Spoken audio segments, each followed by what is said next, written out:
Ya.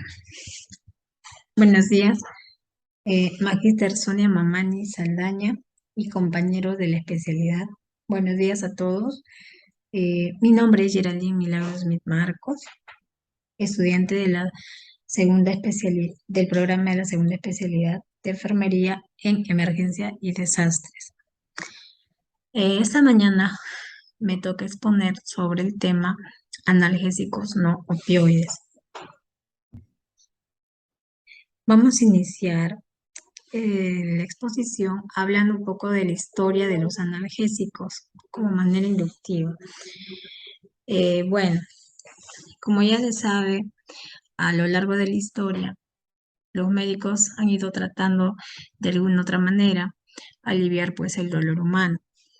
Entonces, como dicen, a partir de la curiosidad nace una investigación.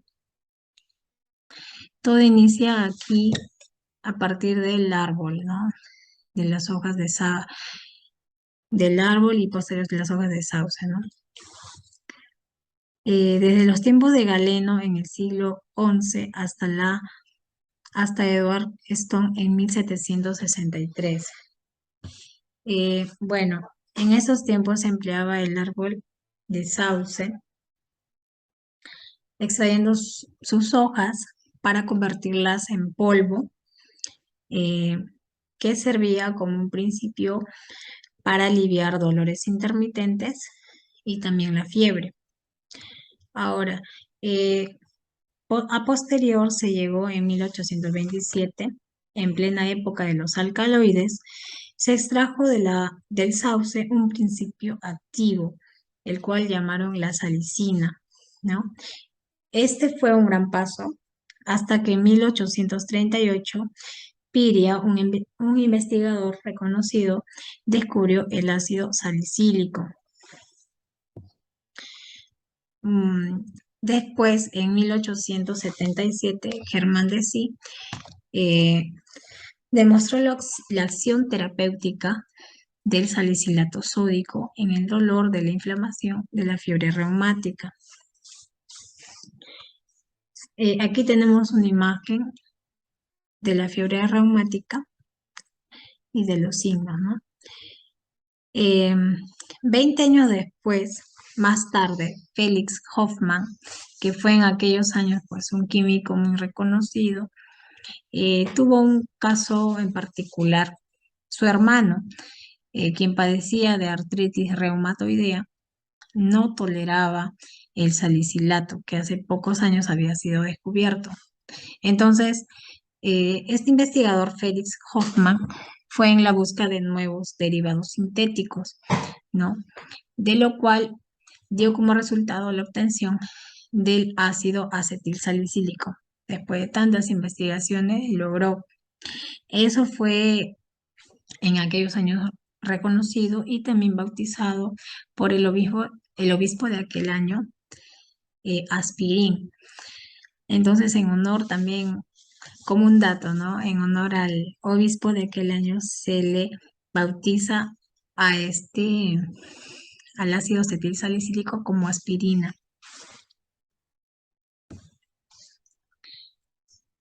Ya, como parte del desarrollo del contenido, tenemos aquí la escala analgésica de la OMS. La OMS nos detalla en un cuadro muy sucinto 3 escalones. El primer escalón nos dice, eh, nos habla que está compuesto por los analgésicos no opioides, ¿no? Los analgésicos no opioides va a estar integrado por los AINES, los antiinflamatorios no esteroideos, por el paracetamol y por el metamizol. En el segundo escalón eh, va a estar los opioides débiles, la codeína, dihidrocodeína y el tramadol. Y en el tercer escalón nos ponen a lo que son los opioides potentes, ¿no? Ya tenemos ahí a la morfina, el fentanilo, el oxicodona, metadona, buprenorfina, ¿no?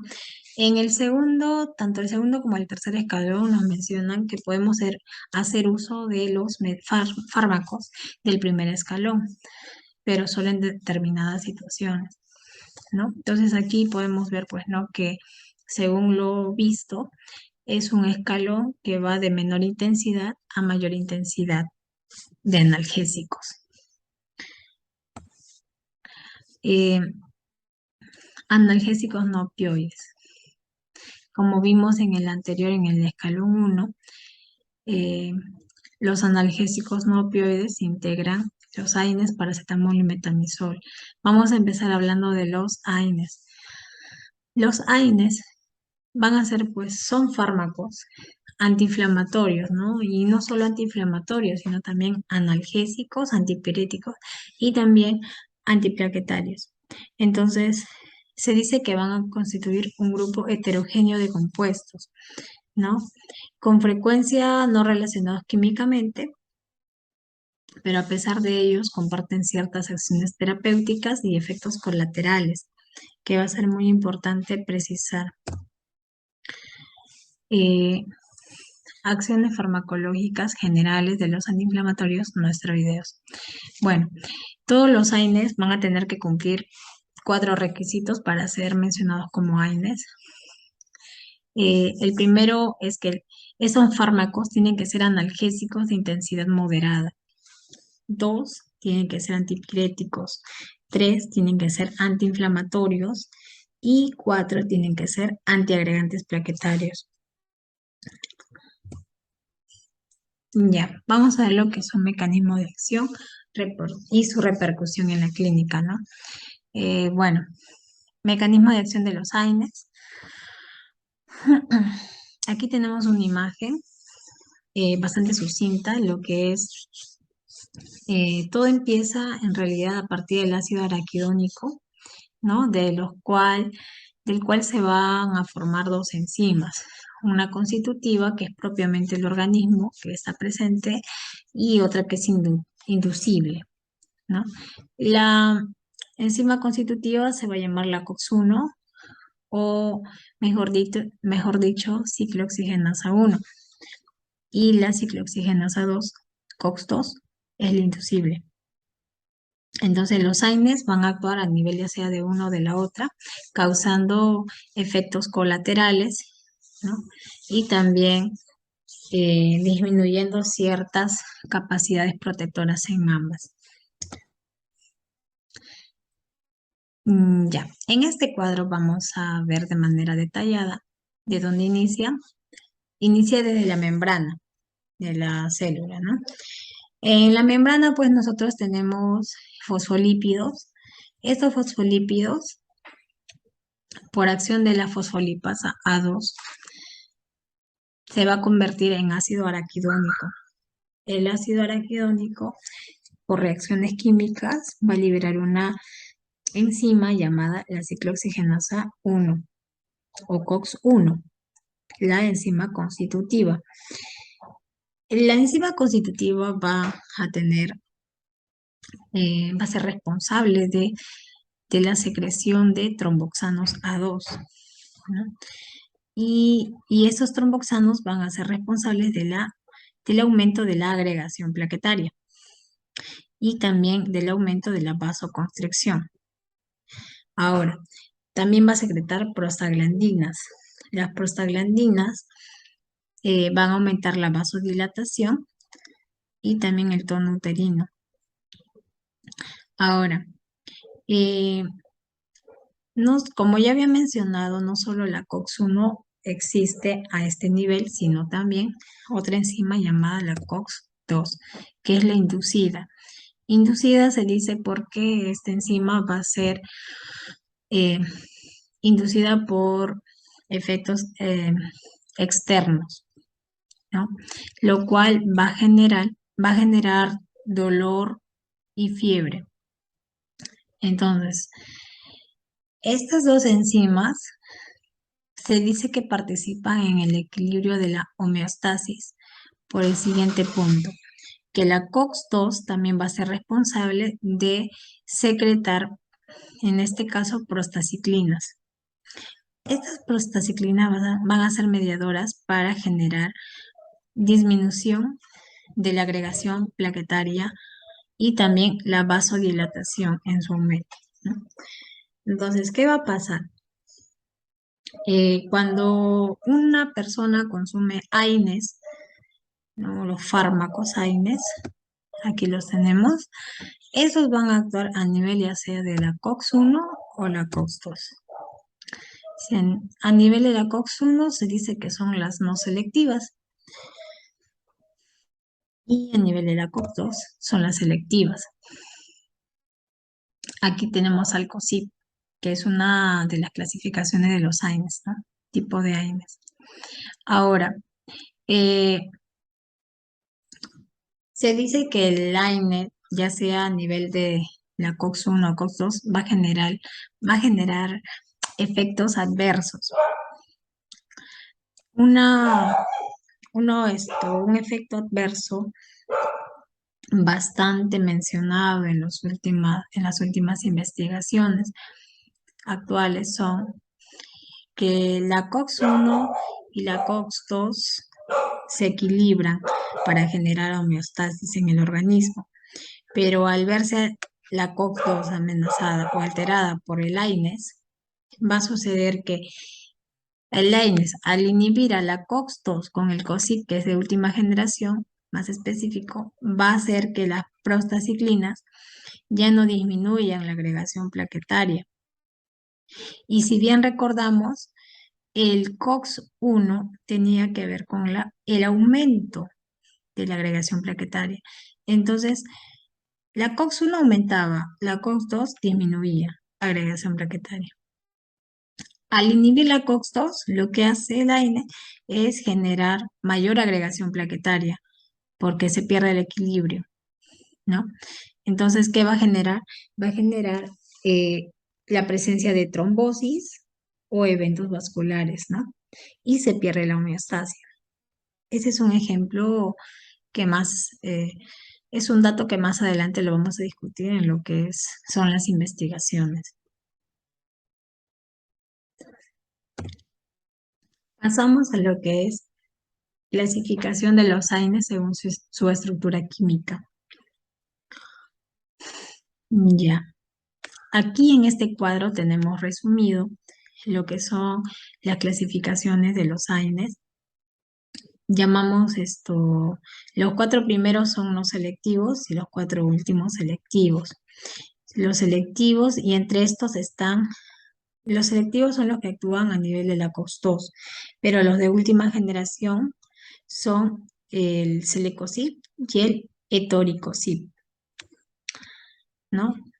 Los no selectivos van a actuar a nivel de la COX-1 y selectivos a nivel de la COX-2. La farmacocinética de los AINES. Eh, bueno, la farmacocinética va a iniciar a partir de la absorción. Los AINES se van a absorber en un 90%, se van a unir a proteínas. En el tema de su distribución, su distribución va a ser eficaz a nivel de todos los tejidos. En su metabolismo va a ser principalmente el hígado y su excreción a nivel renal y biliar en algunos casos, como el ibuprofeno. Mm, interacciones. Bueno, aquí entre las interacciones eh, tenemos ciertos medicamentos que van a contrarrestarse con los AINES. Por ejemplo, aquí señalé el cuadro lo resalté con azul porque los antihipertensivos van a disminuir el efecto de los AINES.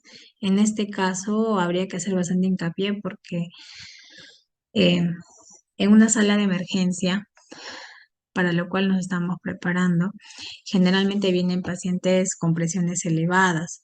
Y no solo eso, sino también vienen con dolor, ¿no? Quejumbrosos, con bastante dolor. Entonces, ¿qué es lo primero que a veces uno si no indaga que sufre de la presión alta, le damos un AINES, ¿no? Aprovechando que no es alérgico.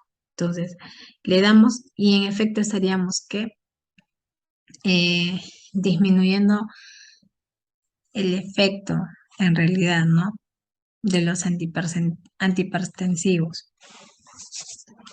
También los corticoides van a potenciar el efecto lesivo de los AINES, ¿no? Porque como más adelante lo voy a mencionar, los AINES, eh, ya sea a nivel la COX-1 o la COX-2, van a generar alteraciones a nivel gastrointestinal, renal, del sistema nervioso y cardiovascular.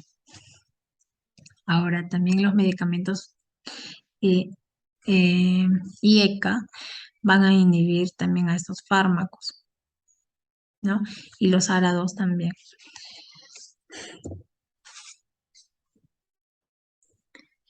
A continuación, los analgésicos no opiáceos más frecuentes. Aquí tenemos principalmente al paracetamol.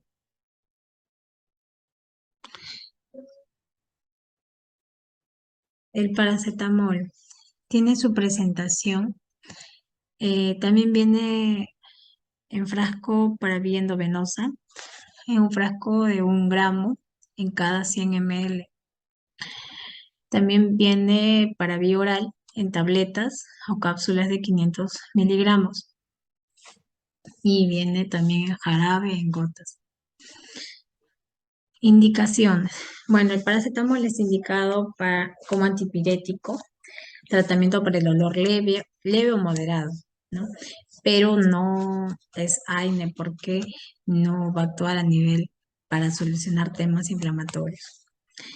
También es un tratamiento del dolor moderado postquirúrgico.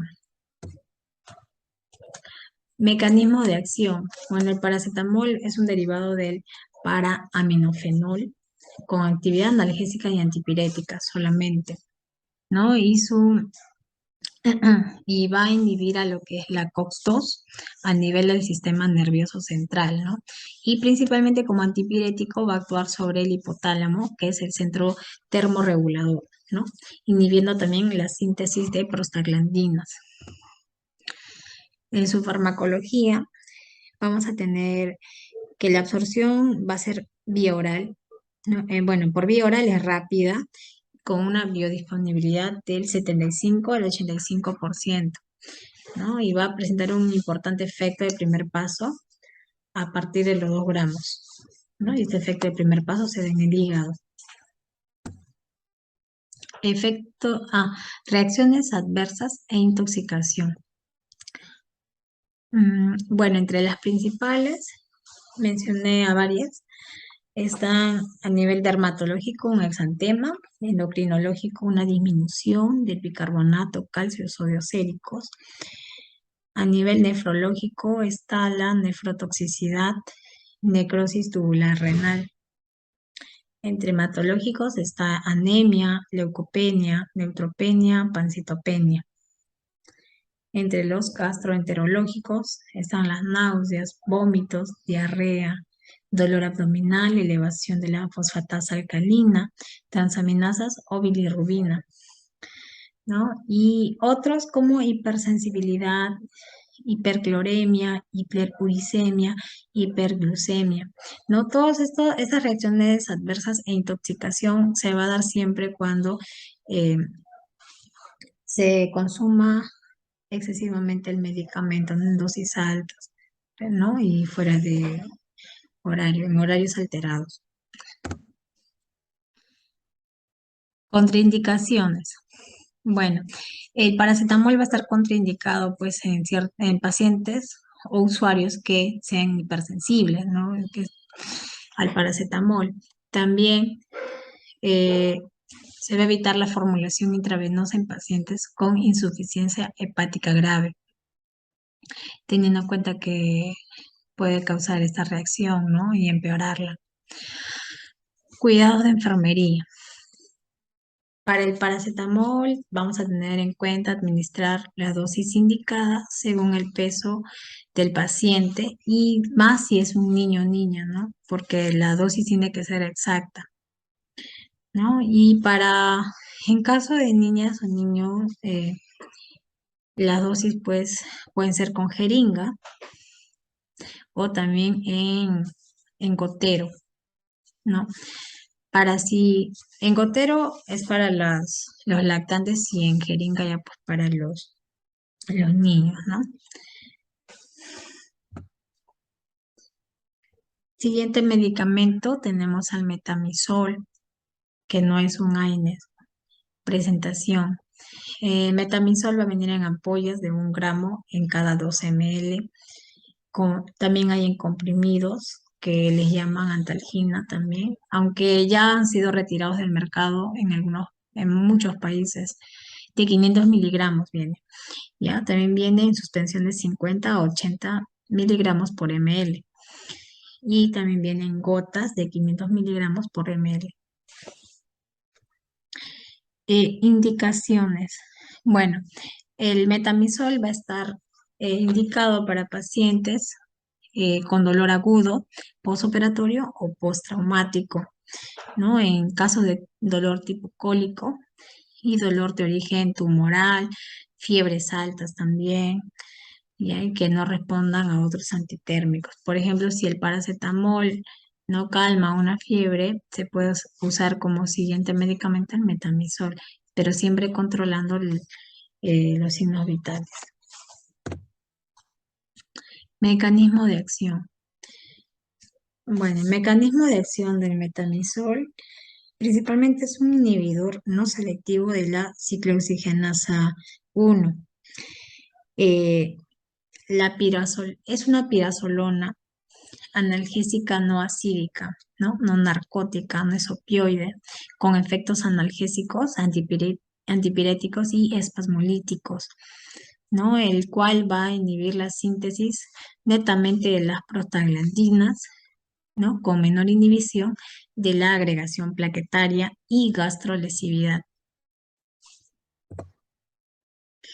Ahora, con respecto a la farmacología, el metamizol se va a metabolizar a nivel del intestino, donde se va a producir la metilamino antipirina, ¿no? Que va a ser detectable en la sangre.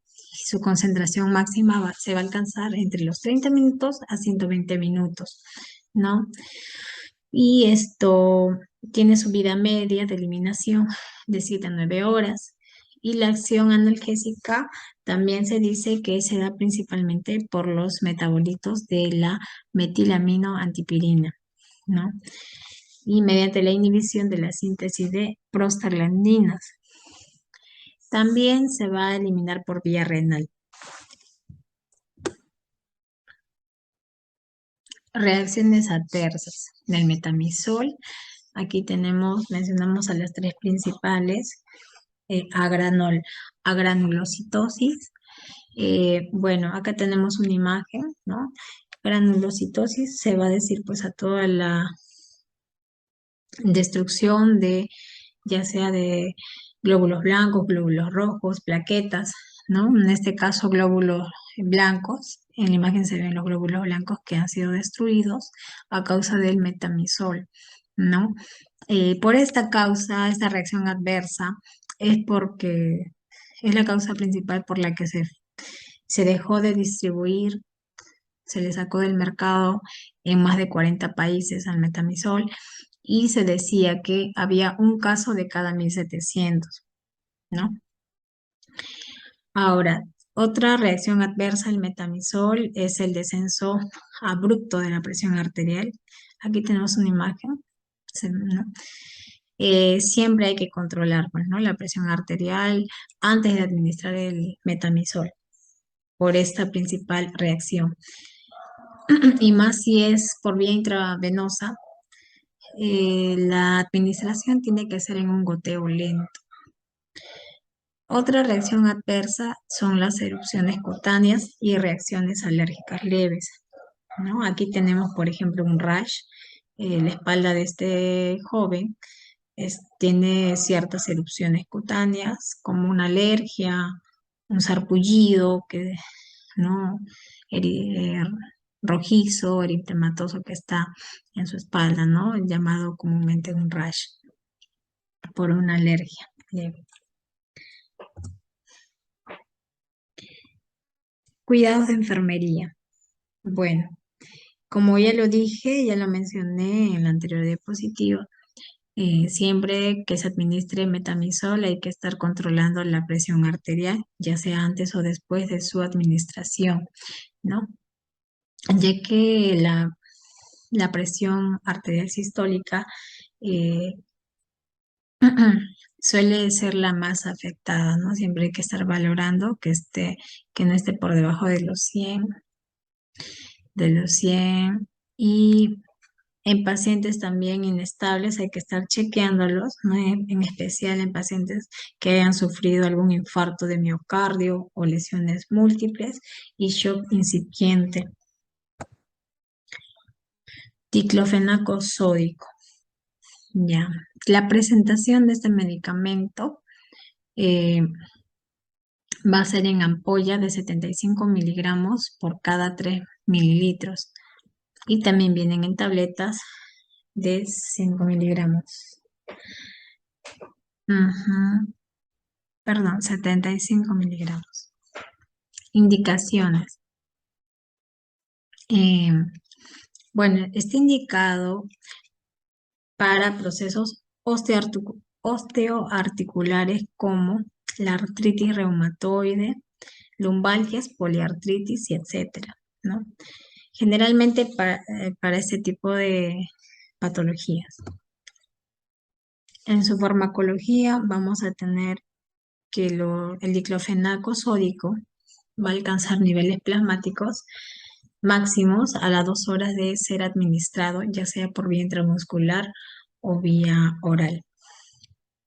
También se va a unir un 90% proteínas. Su eliminación va a ser por vía renal y también por bilis. Su semivida plasmática va a ser entre un promedio de 1.5 horas.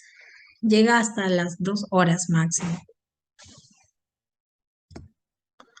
Entre sus reacciones adversas medicamentosas tenemos a las náuseas, vómitos, diarreas, gastralgia, cefaleas, vértigos, mareos, ataxias. Aquí tenemos la imagen de una persona con ataxia, ¿no? Y convulsiones, entre otras.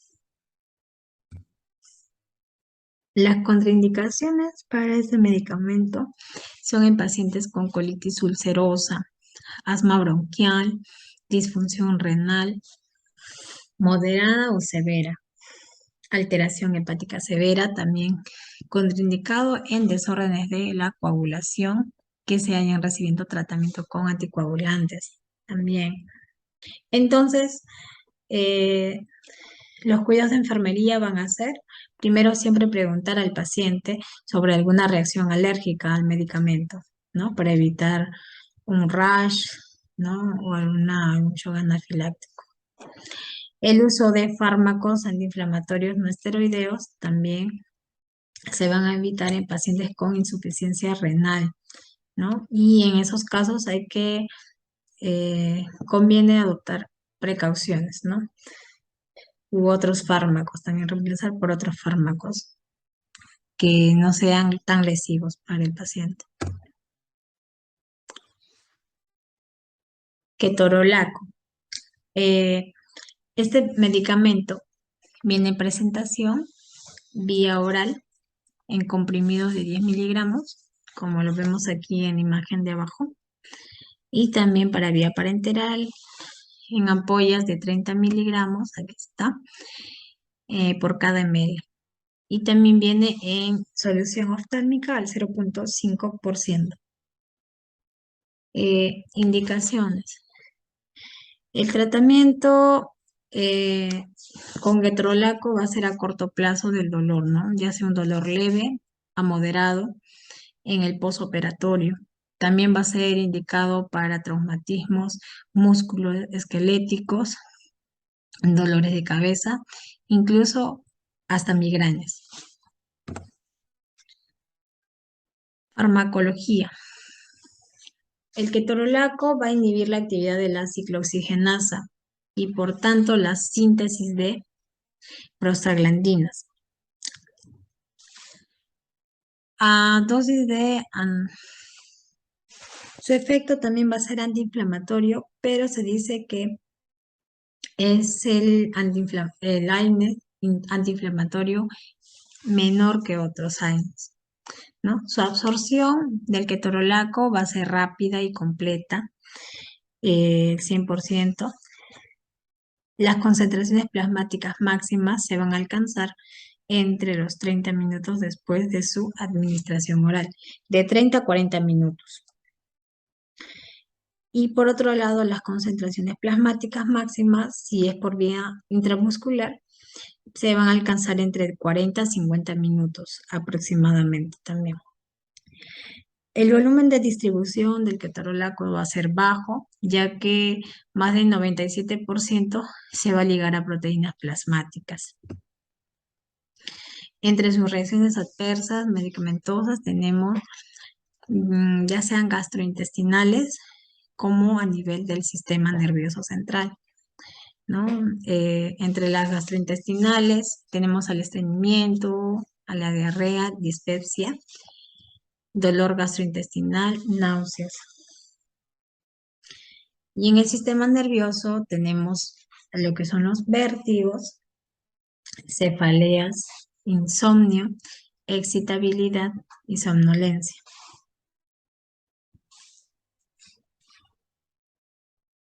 Entre las contraindicaciones tenemos a los pacientes con antecedentes de enfermedad gastrointestinal activa, ¿no? Incluyendo un paciente con una úlcera péptica, ¿no? O una colitis ulcerativa o también una hemorragia gastrointestinal. En este tipo de pacientes se va a tener que obviar el ketorolaco, no se va a tener, no estaría prohibido, está prohibido administrarle ketorolaco, ya que el ketorolaco es un AINE demasiado gastrolesivo. Cuidados de enfermería para el ketorolaco, un paciente, ¿no? Algunas condiciones tales como un edema periférico o una insuficiencia cardíaca congestiva y así una hipertensión pueden exacerbarse con el tratamiento de ketorolaco, ¿no? Ya que también se ha demostrado en varias investigaciones que el ketorolaco aumenta la retención de líquidos, ¿no? En los pacientes. Es por eso que hay que tener bastante cuidado y primero preguntar al paciente o a revisar la historia clínica si el paciente cumple con estos antecedentes para poder suspender el tratamiento o sugerir al médico los antecedentes, ¿no?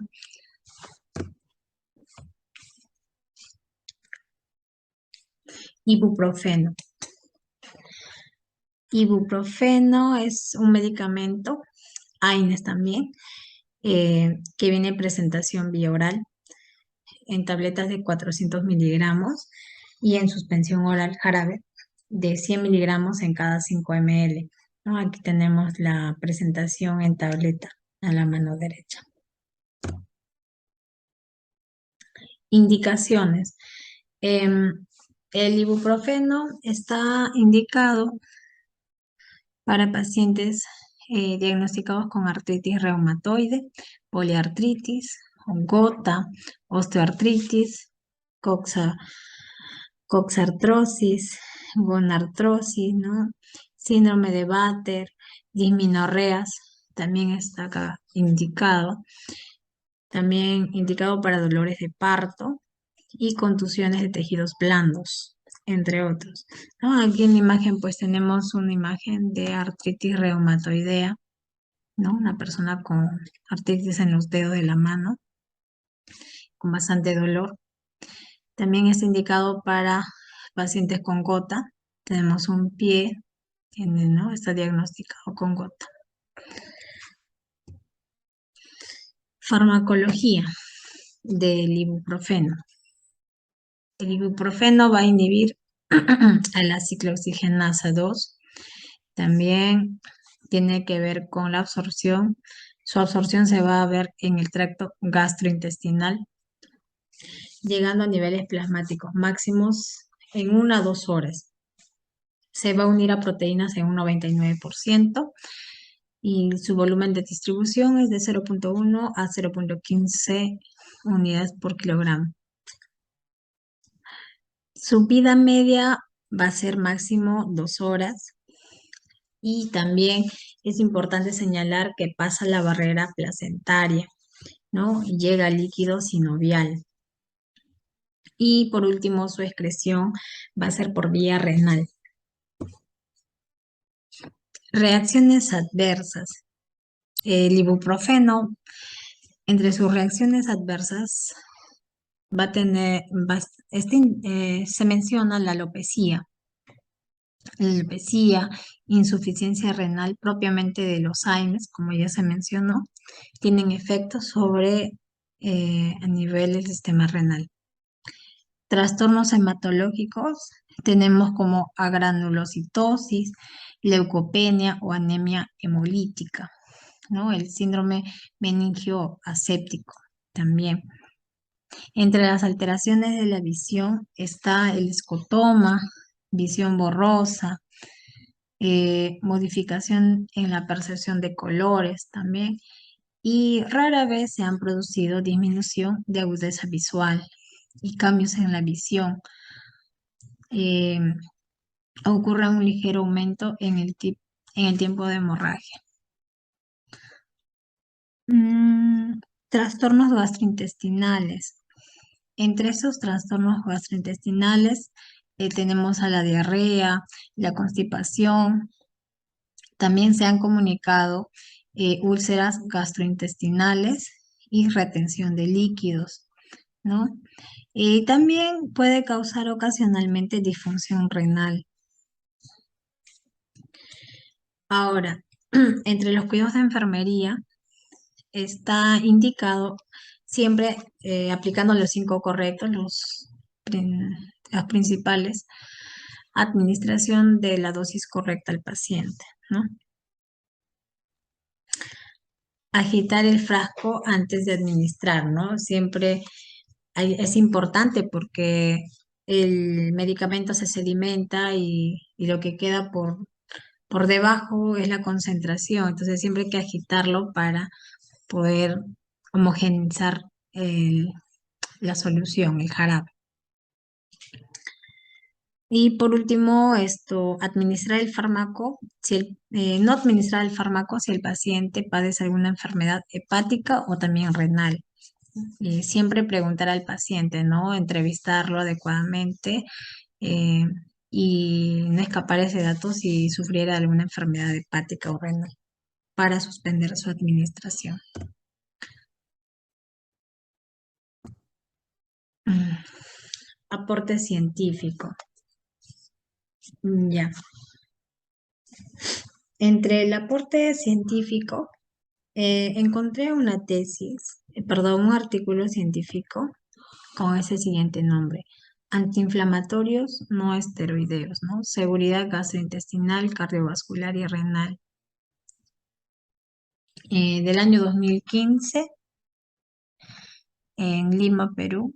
Es un artículo que fue elaborado por Teodoro Oscanua Espinosa y Frank Lizarazo Soto, de la Facultad de Medicina de la Universidad San Martín de Porres, Lima, Perú.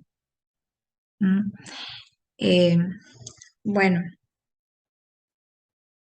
con respecto a este artículo, eh, aquí nos menciona la gastrolesividad de los AINES, también la cardiotoxicidad y también la nefrotoxicidad de los AINES y las últimas investigaciones y conclusiones a las que se ha llegado la causa, ¿no? De por qué. Primero empezamos porque se dice, pues, al inicio del artículo se menciona que los antiinflamatorios, pues actualmente vienen siendo uno de los grupos farmacológicos más prescritos, ¿no? Y consumidos en el mundo. Y los factores para su consumo nos señala que básicamente va desde la condición de su venta sin receta médica, ¿no? Y también desde su eficacia, seguridad, el costo, que es barato, y también la conveniencia, ¿no? Entre los usuarios o pacientes. Entonces, al ser uno de los medicamentos más consumidos en el mundo, es por esto que se hace una revisión de sus efectos adversos, ¿no? Porque ya se ha visto evidencia, ¿no? Anteriormente. Aquí vemos, primero señalan lo que es la comparación de gastrolesividad inducido por los AINES, ¿no? Entonces, nos dice que el concepto actual sobre gastrolesividad asociada a los AINES es que las prostaglandinas derivadas de la COX-1 y la COX-2 van a contribuir al sistema defensivo de la mucosa gástrica. Anteriormente, pues, se creía que la COX-2 eh, no, desfavorecía a la COX-1, que es la enzima constitutiva, pero ya tras investigaciones a posterior se comprobó que la COX-2 ayuda a la enzima COX-1 a un equilibrio en el organismo, ¿no? Es parte de la homeostasis. 12. Entonces nos dice que los AINES inducirían a la supresión de la COX-1, causando la reducción del flujo sanguíneo de la mucosa gástrica, mientras que la supresión de la COX-2 incrementaría, ¿no?, la adherencia leucocitaria al endotelio vascular. Y esto generaría un fenómeno precoz de lesión gástrica inducida por los AINES.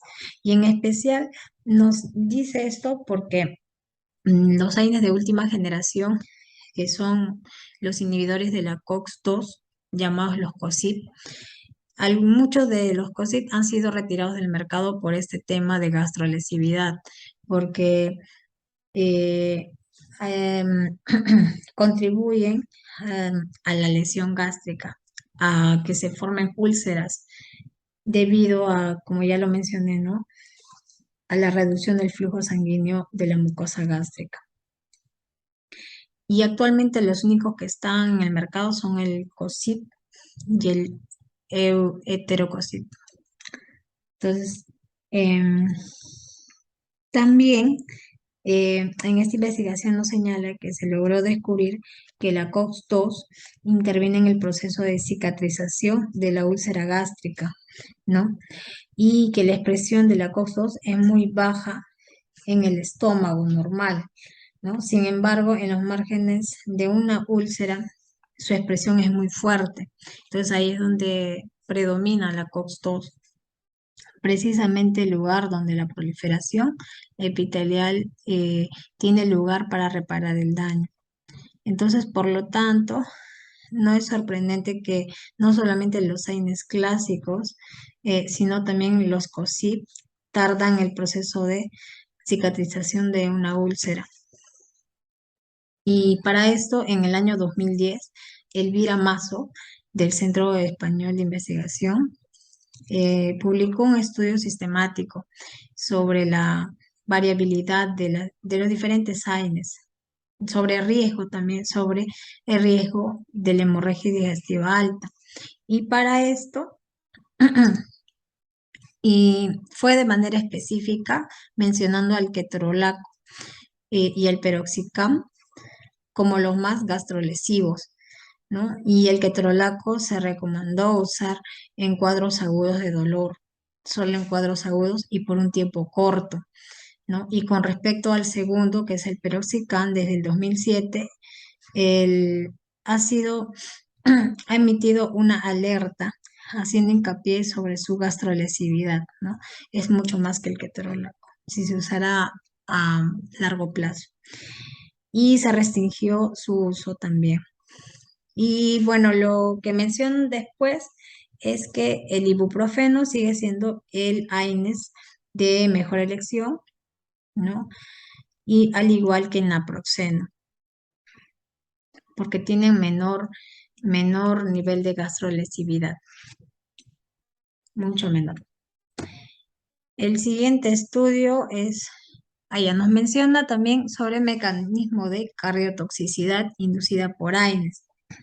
Entonces, em, aquí también nos mencionan que el mayor riesgo cardiovascular fue con el heterococip y el rofecocip, estos seguidos por el diclofenaco. Los AINES, nos dicen que los AINES con menor riesgo fueron el ibuprofeno y el naproxeno a nivel de cardiotoxicidad. Eh, ¿Por qué nos mencionan? Nos mencionan esto, que son cardiotóxicos, por la explicación que di hace diapositivas anterior con respecto al aumento del nivel de tromboxanos, ¿no? Que van a generar trombosis o eventos vasculares, ¿no? A posterior. ¿Por qué? Porque los COSIP, al inhibir a la ciclooxigenasa 2, van a van a disminuir la antiagregación plaquetaria.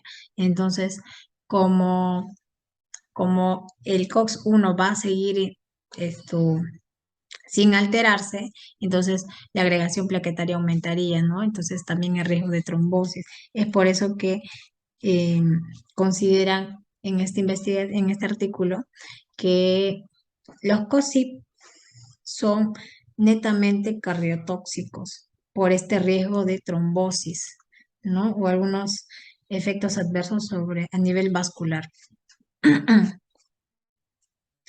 Entonces, pasamos al siguiente. Mecanismo de nefrotoxicidad inducido por AINES.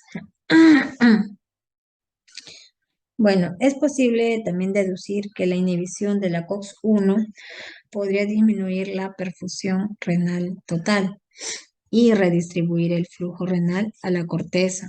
Entonces, el proceso que conduciría a la vasoconstricción renal aguda, isquemia medular y en algunos casos también a insuficiencia renal aguda. Entonces, los AINES, al inhibir la enzima COX-1 y COX-2, los trastornos renales variarían de acuerdo a la selectividad de estas dos enzimas y las dosis y tiempo administrados. También se dice que la nefrotoxicidad por AINES es muy rara en personas sanas. Sin embargo, en pacientes adultos mayores y en aquellos con comorbilidades. Y eso sería todo. Ajá. Aquí presento la bibliografía y gracias. Eso sería todo.